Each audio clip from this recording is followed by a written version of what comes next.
Hi there. In this video, I'm going to show you how to use the email marketing feature. So to find the email marketing feature, you head down here to marketing, and then at the top here under emails. So there's two main sections for emails. There's campaigns and there's templates. So templates are usually what you design your email in, and campaigns are what you actually send them out with. They share a lot of features, but it's usually you start out with templates. So I'll click here. So this is where all of your email templates that you've already made will live. If you would like to create a new template, there's a few different options. First, you can create a template from an existing campaign. So if you've already sent an email campaign out, you can basically duplicate it that way. There's also templates that you can use. So there's a bunch of different templates based on whatever industry you operate in. If you press the I here, you'll see a preview of what it will look like. It can kind of just give you a good head start. Let's exit out here. There's also a blank template, which is what we'll be using. And also, if you'd like to import a template from MailChimp or ActiveCampaign, there's also an option to do it that way. So I'll just start with a blank template, which is what you'll usually do. Unless you're well-versed in code, you'll probably just opt for the design editor. Click select.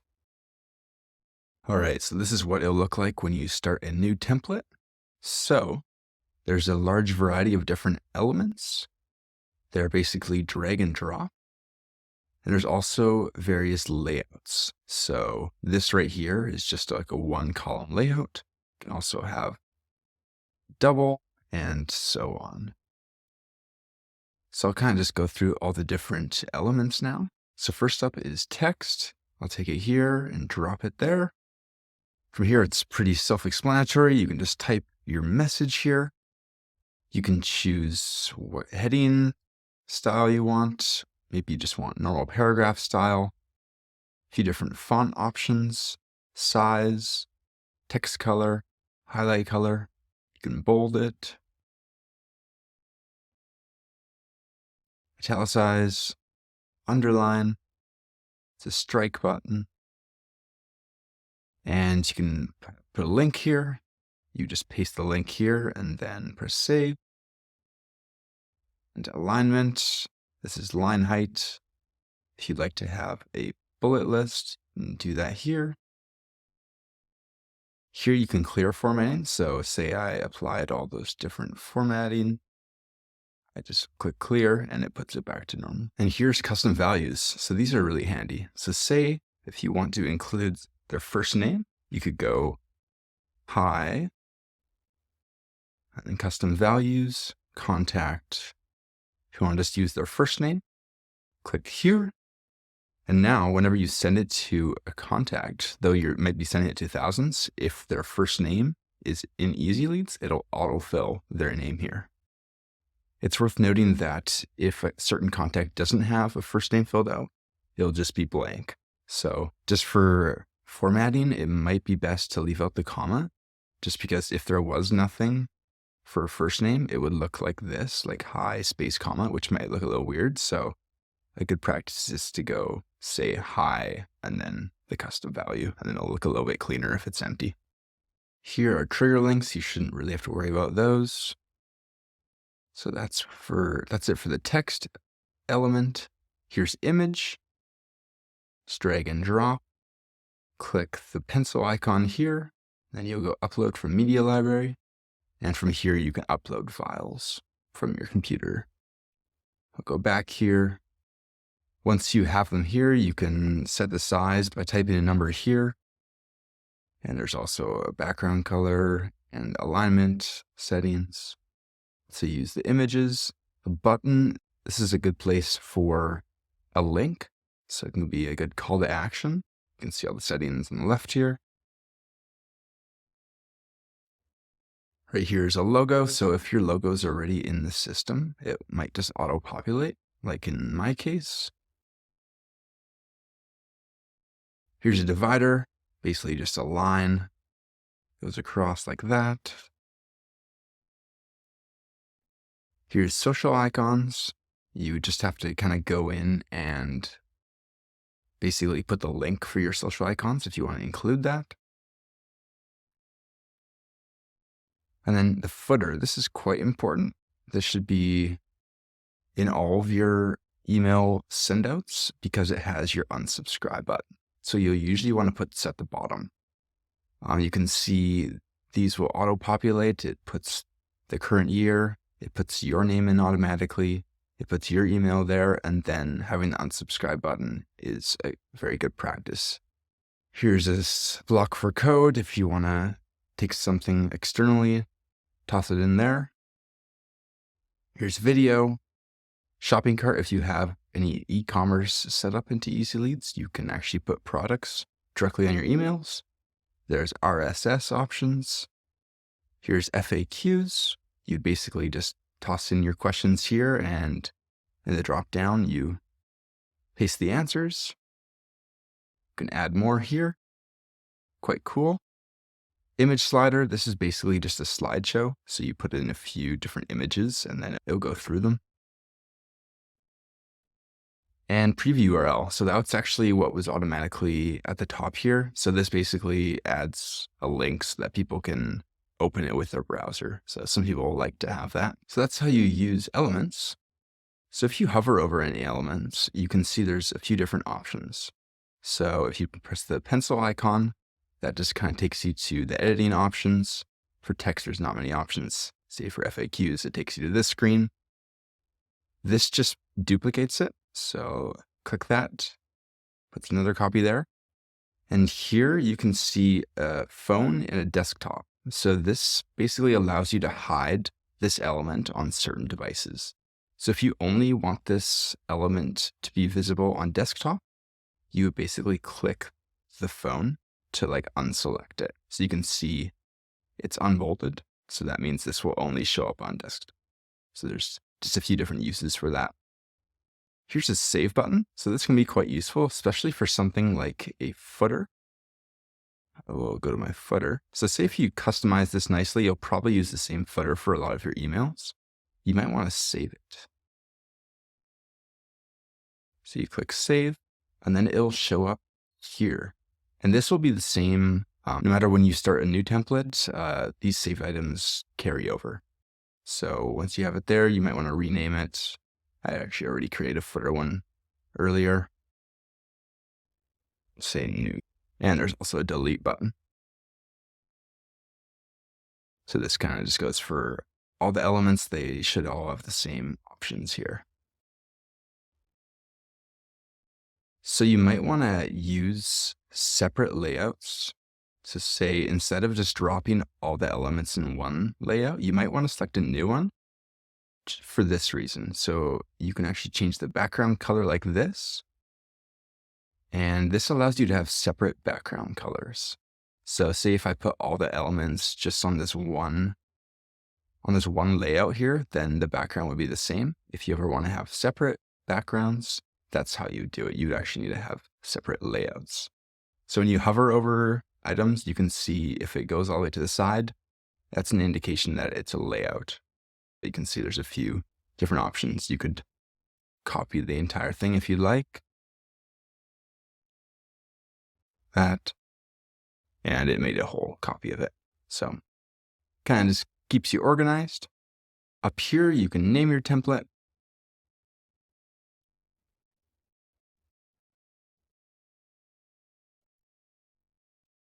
Then this is quite important. You want to make sure you save your template. This is something that it's probably a good practice to do just periodically when you're on the template, because if you leave, you'll actually lose everything. For layouts, there's a few different options here. Even if you've made it a single column, you can adjust that after. Padding, just that's how far it is from the outside. And you can choose the background to be the full width, like this, or just the content. And there's also certain patterns you can choose, which is kind of cool. Up here is appearance. So this just kind of goes for the entire template. this applies to like a lot of the elements that they'll just kind of go in line with what you say here. So you can set just the background color as well as the body color. Here's the content width. So this is just for the entire email. This is, you can add an image to the background. You can style all your buttons here. Dividers, style them here. And mobile formatting. And links. So now that that's all good, I'll click save. 3 dots up here. There's a few different things you can do. You can test this email. So you can basically, for the from address, you can just leave it blank for now if you'd like, and then send a test to. That would just be your email.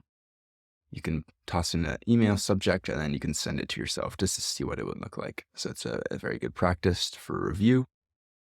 Preview template. This just opens up a new window, and it'll show you what it looks like on the different platforms. It's also handy for review. Just to go back to that there, if you click preview contact info, basically, I actually ended up deleting it, but the autofill for names and such, you'd be able to see what it would look like for an individual contact. Version history. So every time you save, it makes a new version basically. So you can go back to old versions. And settings. So this is something that can also be set up from the campaign level. The from name, you just put your business name in here. From email. So when we set your domain up in Easy Leads, we set up a subdomain, and it's the subdomain we set up is lc.yourdomain. So in our case, it'd be lc.easyleadscrm.com. So you just want to make sure you include lc dot before, and then for a username, it can be, it can be whatever you really want it to be. It could be, say, info. It could be newsletter. It's really up to you. Even though this email doesn't technically exist, no matter what you put in here, when someone replies, it'll end up in Easy Leads. So you don't have to worry about that. Preview text, and you can also put a default email subject. Then I'll click save. All right, and now that we're done with the template, we want to make a campaign. So I click back here. Then navigate to campaigns. So now I click new, and I'll just want to select the template I just made. From here, it's just the same editor as you had in the templates, so you can still make some last-minute changes.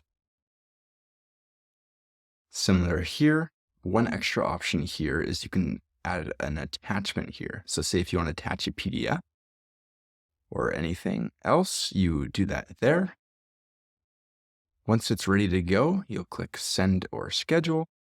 So there's 4 different options for scheduling. There's send them all now. You can schedule them. You can batch schedule or RSS schedule. So we highly recommend doing batch schedule. So the thing about sending now or scheduling is that it'll send all the emails out at once. If you have an email list that's quite large, this can get your email address flagged. So to ensure deliverability, we just want to always choose the batch schedule. From here, you want to select the start date as well as start time at the top here. It's in 24-hour time. Batch quantity. So this is how many emails will be sent out at once.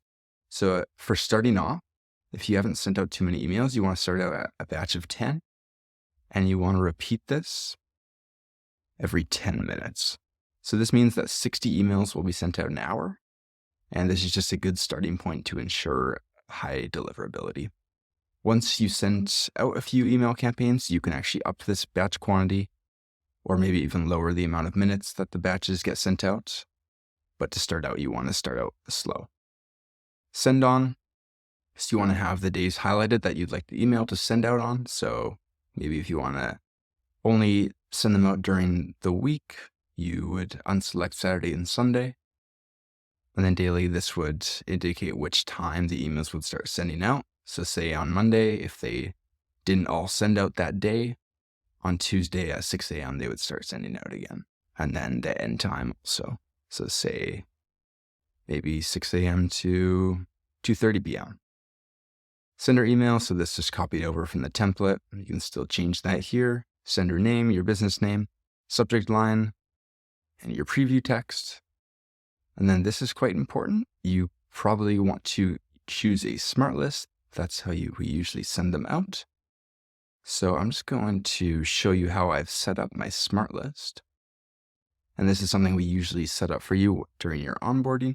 So if you go to your contacts, at the top here are all your smart lists. So the email marketing, this is the list I'll be sending to. You want to make sure you have a few filters turned on. So first of all, email is not empty. That's important because not all of your contacts necessarily have an email address. And then whatever your tagging system is. So if you only want to include people that are subscribed, maybe the tag is subscribed. And you also want to make sure you don't include people that are unsubscribed. So now that my smart list is all set, I'll go back to my campaign. I'll just set the date for tomorrow. And just for the sake of this video, I'll just select myself instead of a smart list.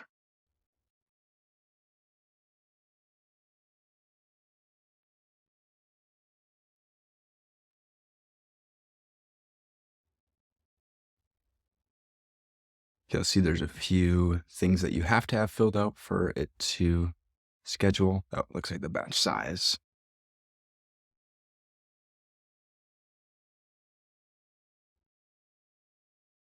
Okay, and now it's ready to be scheduled. Click schedule. And now you can see from here, it is scheduled. While emails are sending out, you can actually see statistics. So you can click here and you can see how many are sent, how many are skipped. And if you click here, you see even more statistics. You can see delivery, opened, clicked, conversion, soft bounce, hard bounced, complained, unsubscribed, error. Error can be for various reasons. Say if an email is in your list twice, it will only send out once. So that could be an error, but you'll see all the different names and emails and what happened. Exit out of here. If at any time you'd like to reschedule, say you did the wrong settings, you can click reschedule here. And it basically just takes you to the same screen and you reschedule. If for any reason you need to cancel, you actually have to go to contacts, go to bulk actions, and then you'll see your campaign here. See, mine's queued because it's not running yet. I scheduled it for tomorrow. But if I want to cancel it, there's 3 dots here and you can click cancel. You can also pause or you can edit for things like the batch quantity. If I head back to the campaign section, you can also just see general statistics on multiple mailouts you've done. So it just kind of groups them all together, say month by month. And you can also create folders for your campaigns to stay organized. So that's how you use the email marketing feature. Thank you very much.